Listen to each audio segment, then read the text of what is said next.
Hi, this is Sue Jackson of the Live with MECFS blog, and I'm here today to talk about a topic I've been meaning to get to for a while: how I track my symptoms and also my progress, how I track whether new treatments are working or not. So you may have seen in the opening shot these calendar pages. It probably looks kind of complicated, but it's really not.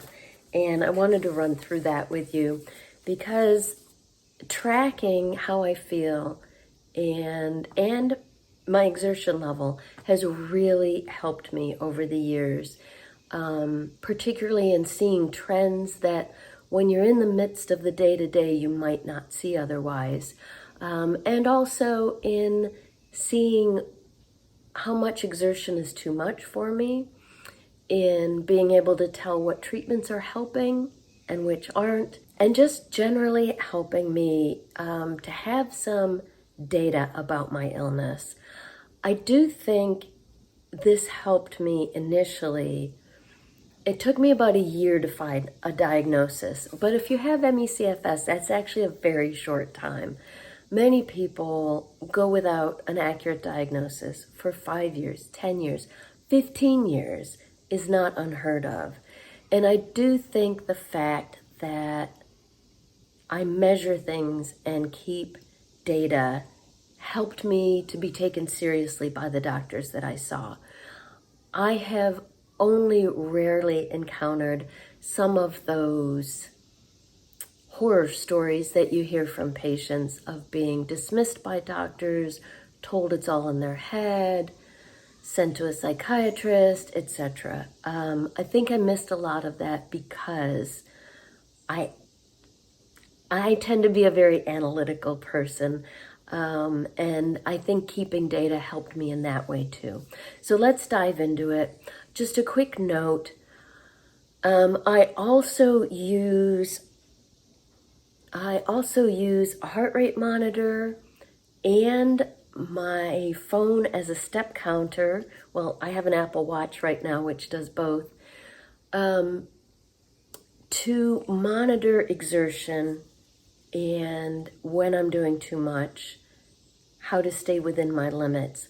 I've got a whole separate video on that topic, so I will include the link down below if you're interested in that. So I think because I am very analytical, I was a chemical engineer before I got sick. I like data. I began keeping track of how I was feeling very early on. So this is the 3-ring binder that I carried around to doctor's appointments with me that first year and beyond, loaded with all my lab results, treatments that I had tried, and these calendars. So what I do, this is today. Well, this is June from last month, a couple months ago, but I print these out. I'm still very paper-based. If you use apps to track your symptoms and how you're feeling, I would love to hear about it. Let me know in the comments down below. For me, I still use paper, but at the beginning of the year, I just print out 12 months of a calendar. These are easy to find online. And then I keep them in my nightstand drawer. I have a journal for everything because I am a writer as well. This is just my daily journal. It's just this sort of thing so that I can just write a couple lines each day. That is not focused on illness. That's just for life. I've done it, since the 90s, maybe since the early 90s. I've done it for a long time. That's just, a desire to record my life and my thoughts. But each night, here we are in August, each evening I jot down a few lines about what my day was like, what I did. But I also, over here, I put an A for allergies, because my allergies definitely affect how I'm feeling. an O for overall, and each of those is out of 5. And then over here, I've got E for exertion and S for stress, because I learned somewhere along the way that stress affects me as much as physical exertion. And each of those is out of 5 as well. So it's very simple. I jot them down there, and then I move them to the calendar. So I'll get back to the calendar in a moment. I wanted to show you, I got sick on March 2nd, 2002. I began keeping track within that first month. So, of course, at first, like everyone else, I thought I had a flu or some other kind of awful virus. But once we got about 3 weeks in, and, I kept going back to the doctor, I started thinking this isn't just a flu, and I need to explain to the doctor how I'm feeling. So I started keeping a calendar. I went back at like the 3-week mark. I went back and filled in, how I was feeling. Because already, even in that first month, whatever was wrong with me didn't make any sense, because some days I felt better, some days I felt worse. I didn't see any pattern to it, and writing it down helped me to find the patterns. So I started that right from the very beginning. I was carrying this binder around to each doctor's appointments. At some point, late in 2002 or early in 2003, I started using the numbers, as you can see here. So I developed my scale way back then. I now realize the scale I use is kind of backwards, but I've been using it for 21 years. So for me, on that 1 to 5 scale of how I feel overall, a 1 is great. Originally, 1 meant no symptoms, perfectly normal. Of course, that's kind of evolved over the years. A 1 now would mean I feel good all day long. Technically, a 1 would mean I didn't need a nap, but I take a nap every day now. So, yeah. But on my scale, a 5 means completely, severely crashed. In bed or on the couch. Can't do anything. So that's the scale that I use. So we'll take a look now at an example calendar page, just so that you can see how this works. And I'll put this up so that you can see it more closely. So as you can see, okay, first I'll show it to you like this, and then I'll show it to you more closely. In the lower left corner of each day, I put that 1 to 5 rating of how I'm feeling. And then in the upper right corner of each day, I add up the stress and exertion numbers. So now it's a number out of 10, and I jot that down there. So, and I know from experience that 8 or higher, I'm very likely to crash the next day. This is back in June, and at some point I started using halves, so you can see like 2.5, 2.5, 2. I was doing pretty well. There's a 3.5 there. So each day I'm just writing down, before I go to bed, just quick jot down a number 1 to 5, how I'm feeling, and number 1 to 5 of stress and of exertion, add those together and put that on the calendar as well. So the other things that I put on this calendar, and I'll show you a bigger view now. So the other things I put on the calendar, as you can see, either circled or on the left side of the calendar, I will indicate beginning, ending, or changing any medications, a change in dose, starting something new. There are certain things that I only take at certain times. I'll mark that down. So I'm trying to keep track of the effect. It's very hard to see cause and effect with this disease because there are so many different things that affect us, including things like the weather and stress, and there's just so much. So this helps me to see cause and effect better. So what do I do with all those numbers? Well, like I said, I'm pretty analytical. In the early days of the illness, when I still didn't even know what was wrong with me, I didn't have a diagnosis yet, I actually graphed those numbers every single day.